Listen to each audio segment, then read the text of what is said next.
નસવાડી ટાઉનમાં રાત્રિના આરસીસી રોડનું કામ ચાલુ હોય આ કામને લઈ સ્થાનિકોએ ગુણવત્તાના આક્ષેપો કર્યા।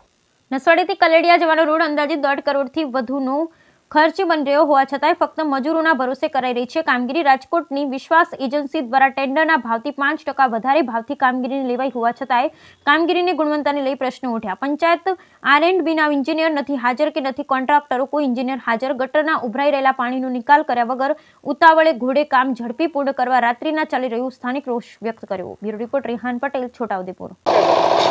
આ રોડનું કામ ચાલી રહ્યું છે તેમાં ગટર લાઈન કાઢવામાં નથી આવી સૌથી પહેલાં તો, અને આ રોડનું ખોદકામ કર્યા વગર કોઈ સફાઈ નથી ને રોડનું કામ તકલાદી થઈ રહ્યું છે। અહીંયા આગળ કોઈ કોન્ટ્રાક્ટર હાજર નથી। અહીંયા આગળ સોસાયટીમાં કાલ ઉઠીને રોગચાળો ફાટશે, ગટરનું પાણી ભરાશે, તેનો જવાબદાર કોણ?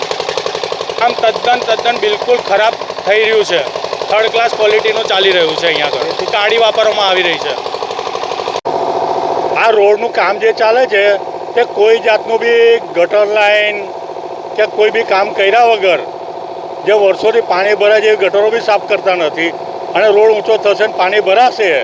અને બીજું કે રાતના ટાઈમે આ જે કામ ચાલી રહ્યું છે, નથી આજે સવારથી કોઈ સુપરવાઇઝર આવ્યા, નથી કોન્ટ્રાક્ટર આવતા, અને નથી કોઈ ડાયવર્ઝન આપેલું અમને।